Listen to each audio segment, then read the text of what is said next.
o impacto global imediato.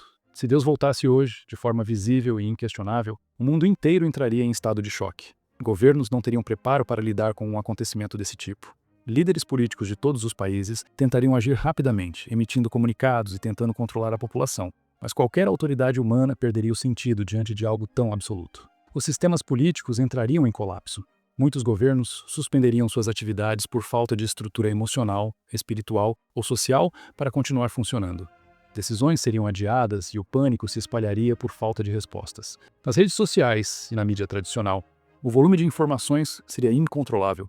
Imagens, vídeos e testemunhos se espalhariam em segundos. Especialistas seriam chamados às pressas para dar explicações, mas as opiniões seriam completamente divergentes. Uns diriam que é uma ilusão coletiva, outros falariam em ataque alienígena ou manipulação digital. Vídeos seriam censurados, repostados, editados, comentados sem parar. A dúvida tomaria conta.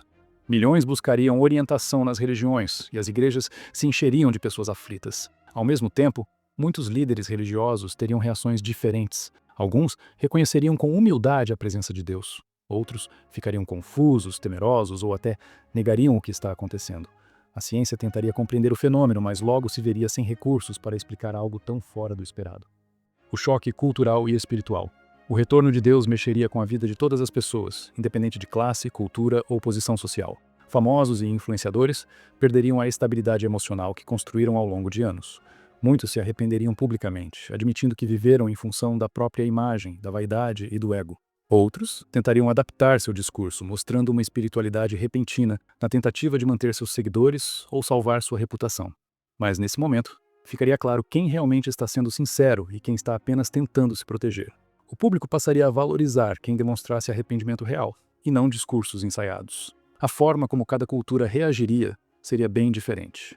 Povos indígenas, por exemplo, talvez reconhecessem essa manifestação como algo natural e sagrado, enquanto em grandes centros urbanos a reação seria de pânico, desorganização e medo.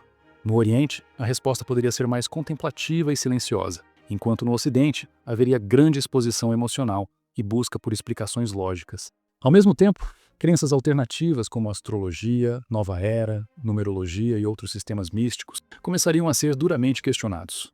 Muitas pessoas que seguiam esses caminhos sentiriam que foram enganadas ou que colocaram sua fé em ideias que não resistem à presença do verdadeiro Deus. Isso causaria uma crise espiritual profunda em quem sempre buscou sentido, mas talvez no lugar errado. O conflitos entre religiões.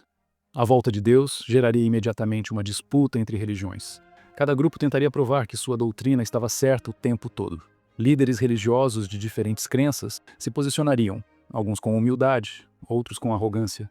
A competição entre interpretações aumentaria e haveria confronto ideológico forte. Algumas religiões diriam que se cumpriram suas profecias, enquanto outras buscariam se adaptar aos fatos. Em vez de união, poderia haver mais divisão inicialmente. O ambiente religioso se tornaria tenso, com discussões sobre quem detém a verdade. Infelizmente, grupos extremistas também se aproveitariam do momento.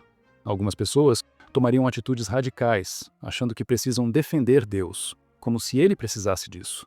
Essas ações poderiam incluir violência, tentativas de controle social e imposição forçada de fé. Ao mesmo tempo, haveria líderes e fiéis de várias religiões que, tocados pela presença de Deus, perceberiam que não é hora de competir, mas de buscar união. Alguns passariam a dialogar com mais respeito, percebendo que muitas brigas antigas foram causadas por orgulho e mal-entendidos. O momento traria à tona tanto o melhor quanto o pior das religiões humanas. Esse confronto entre visões revelaria algo importante. A essência da espiritualidade não está em placas, rótulos ou tradições, mas na forma como cada pessoa responde à verdade de Deus. Aqueles que viveram com fé, amor e respeito ao próximo se destacariam, independente da religião que professavam. A presença de Deus revelaria que o foco sempre foi sobre o caráter e as atitudes, e não sobre quem tinha mais argumentos teológicos. A tecnologia diante do sobrenatural. Diante da volta de Deus, cientistas e profissionais da tecnologia tentariam explicar o fenômeno. Supercomputadores seriam acionados para processar dados, satélites seriam voltados para o céu, e inteligências artificiais seriam usadas para analisar padrões de som, imagem e energia. Mas logo ficaria claro que nenhum sistema é capaz de compreender o que está acontecendo de fato. A tentativa de transformar um evento espiritual em números e gráficos fracassaria. Deus não pode ser medido, simulado ou traduzido em linguagem de máquina. A limitação da ciência e da tecnologia diante do transcendente se tornaria visível. Ao mesmo tempo, muitas pessoas diriam que tudo é parte de uma simulação. Teóricos da conspiração afirmariam que vivemos em um universo programado e que Deus é apenas o criador de um software cósmico. Outros diriam que tudo faz parte de um experimento de civilizações mais avançadas. Plataformas digitais poderiam começar a censurar vídeos, limitar postagens e controlar as informações divulgadas, alegando que é preciso evitar o pânico. Mas essa tentativa de controle só geraria mais desconfiança e insegurança. A internet se tornaria ainda mais confusa e as pessoas perceberiam que a tecnologia, tão confiável até então, agora é incapaz de responder. Essa situação mostraria algo importante. Embora a ciência e a tecnologia tenham valor, elas têm limites. Existem perguntas que só podem ser respondidas por dentro, no campo da consciência, da fé e da espiritualidade. E esse reconhecimento, para muitos, seria um choque. Para outros, uma libertação. O que Deus diria? Se Deus falasse com a humanidade, todos parariam para ouvir. A expectativa seria grande. O que ele dirá? Será uma mensagem de punição? De raiva? Talvez o que ele dissesse fosse completamente diferente do esperado. Talvez Deus falasse de amor, de perdão, de reconciliação. Talvez dissesse que ainda dá tempo, que espera por nós há muito tempo e que tudo pode ser diferente se quisermos. As palavras dele seriam claras, diretas, compreendidas por todos. Não seria uma linguagem distante ou religiosa, mas algo que qualquer pessoa conseguiria entender. Cada pessoa receberia essa mensagem de forma pessoal. Seria como se Deus falasse diretamente com você, e isso geraria uma reação interna muito forte. Pensamentos, memórias, atitudes, tudo viria à tona. Muitos chorariam, outros ficariam em silêncio, alguns se ajoelhariam sem pensar, porque a fala de Deus não seria apenas uma informação, seria uma confrontação, um espelho que mostra quem somos, com nossas falhas, mas também com nossas possibilidades de mudança. A verdade viria à tona, e não haveria mais como fugir. Esse momento marcaria uma virada na história da humanidade. Porque depois de ouvir Deus, ninguém mais conseguiria viver como antes. O discurso dele mudaria tudo, não com força ou ameaça, mas com verdade e presença. O que aconteceria com os mortos? Com Deus presente, a pergunta sobre o destino dos mortos se tornaria urgente. Muitas pessoas aguardariam algum tipo de resposta ou sinal sobre os que já partiram. Em alguns casos, poderiam acontecer reencontros. Pessoas que perderam pais, filhos, amigos ou companheiros teriam a oportunidade de vê-los novamente. Mesmo que fosse por pouco tempo, seria um momento de forte impacto emocional.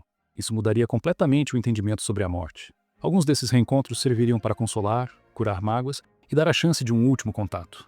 Outros seriam mais simbólicos, como uma forma de mostrar que a vida não termina com a morte. Mas também haveria situações em que os mortos não reapareceriam, e isso levantaria novas perguntas e sentimentos. A dor da perda seria misturada com esperança. Mesmo sem respostas completas, o contato com Deus deixaria claro que a morte não é o fim e que existe algo além. Essa nova compreensão sobre a vida e a morte mudaria a maneira como lidamos com o tempo, com os relacionamentos e com as prioridades. Saber que existe continuidade daria novo valor a tudo o que fazemos enquanto estamos vivos. A Terra mudaria de era. A volta de Deus marcaria o fim de um ciclo na Terra.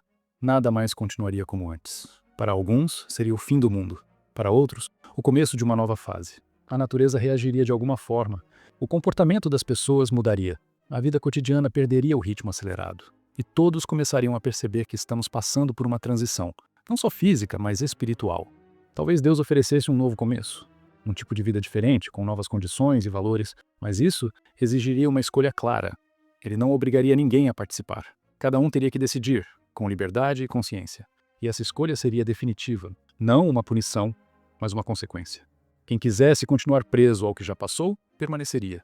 Quem aceitasse a proposta de Deus, viveria algo novo. Isso criaria uma divisão natural, não imposta, mas baseada na vontade de cada pessoa. Essa nova era, se de fato acontecesse, mostraria que a história da humanidade não é apenas uma sequência de fatos. É um processo com um propósito, e o que estava sendo aguardado por gerações agora se tornaria realidade. As consequências pessoais e existenciais. Com tudo acontecendo ao mesmo tempo, cada pessoa se voltaria para dentro de si. As grandes perguntas viriam: o que eu fiz da minha vida? Eu fui justo com as pessoas? Eu perdoei quem me feriu? Amei como deveria? Essa autoanálise seria inevitável. O que antes parecia importante, dinheiro, aparência, sucesso, perderia o valor. As relações, os sentimentos e a consciência ganhariam espaço. Muitas pessoas mudariam radicalmente, largariam vícios, pediriam perdão, retomariam laços com familiares e encerrariam ciclos de dor. Outras sentiriam medo ou culpa, mas também encontrariam força para mudar. A volta de Deus funcionaria como um ponto de virada pessoal. Seria o fim da desculpa do depois. O que antes era adiado, passaria a ser urgente. O que era prioridade falsa seria descartado. Esse impacto individual mostraria que a maior transformação não acontece fora, mas dentro, e que mesmo diante de algo tão grandioso como a manifestação de Deus, mais importante continua sendo quem você escolhe ser a partir de agora.